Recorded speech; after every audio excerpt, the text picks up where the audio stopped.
L'autre jour, un plaisantin au bar a réveillé la vieille expression, vous savez, des campagnes à propos des collabos alimentaires pendant la guerre, en adaptant la phrase « ta mère a vendu du beurre aux Allemands » à la sauce mondialiste. Il a prétendu que bientôt on allait dire « toi t'as vendu du beurre aux Chinois ». Oui, ce monsieur, qui est un restaurateur d'Albi, faisait allusion à la pénurie de beurre dont parle la presse, et il a dit « ça, c'est que le début, tu vas voir ». Et comme il ne connaissait personne nommément parmi les présents au bar, ce tutoiement s'adressait au patron qui, pour une fois, était bien d'accord avec lui. Je veux dire, d'habitude, il est neutre, mais là, non. Tous les deux nous ont expliqué que si nous manquions de beurre en ce moment, c'était uniquement parce que les Chinois en avaient besoin. Donc les prix montaient, mais surtout il a ajouté, le tenancier a ajouté, c'est parce que les supermarchés ne veulent pas s'aligner sur le prix du marché mondial. Donc le rayon beurre est vide, mais c'est les supermarchés qui l'ont décidé.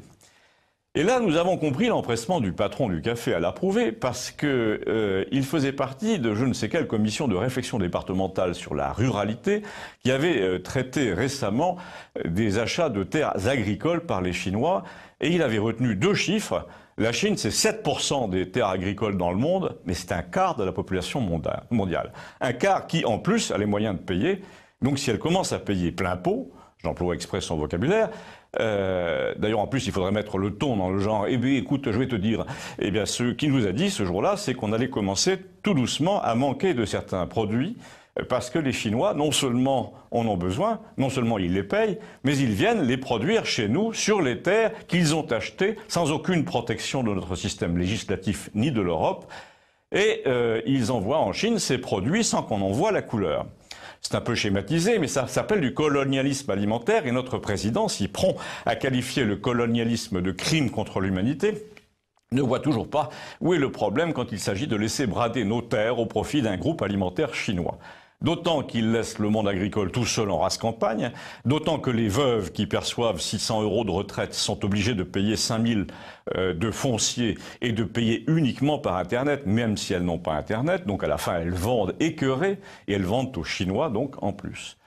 Comme en Afrique centrale, où la Chine achète à tour de bras parce qu'elle peut compter sur l'inexistence de l'État face aux intérêts économiques, eh bien la France est en train de devenir un État à résistance nulle face aux intérêts mondiaux. L'ouverture à l'autre en France est en train d'atteindre un point de non-retour de la vie générale. Pour résumer ce qu'on dit au comptoir, Macron a intérêt à se manier pour régler ce problème parce qu'au train où vont les choses, il va finir devant les juges dans 10 ans. Oui, parce que dans ce genre de discussion, il y en a toujours un qui commence le premier par la phrase « moi je dis que »,« moi je dis qu'il faut faire ça ». Mais cette fois, notre restaurateur a changé de disque, son « moi je dis » a été plus original, il a dit « il faut commencer à enquêter sur le comportement de ceux qui nous ont menés à cette situation, car ils ont des noms, des adresses, des parcours, on sait où les retrouver. Il faut dresser la liste dès maintenant de ceux qui nous laissent dériver en ce moment vers la pénurie alimentaire, parce qu'à moins qu'ils ne fuient à l'étranger pour passer leur retraite en Uruguay, ce qui s'est déjà vu, quand le peuple français n'aura plus qu'un seul droit, celui de regarder passer les camions qui emmènent les récoltes vers les ports, il va se fâcher. Et celui qui avait lancé la discussion, le restaurateur, a dit déjà il suffirait de se fâcher contre les camions, puis contre les sièges sociaux, et si ça ne suffit pas, contre le gouvernement. Tu veux dire, a demandé le cafetier, physiquement? Alors là, on aurait vraiment dit une comédie italienne. Mais tu n'y penses pas, nous sommes dans un état de droit. Et l'autre, pour montrer tout le respect que lui inspire l'état de droit quand il affame les peuples, a répondu un truc assez trivial que je ne peux pas citer ici, mais qui faisait allusion à la partie postérieure de son individu. Donc pour résumer, Campagnol en ce moment fait de la géopolitique à l'heure des cacahuètes, mais dites-moi s'il convient vraiment de prendre la chose à la légère.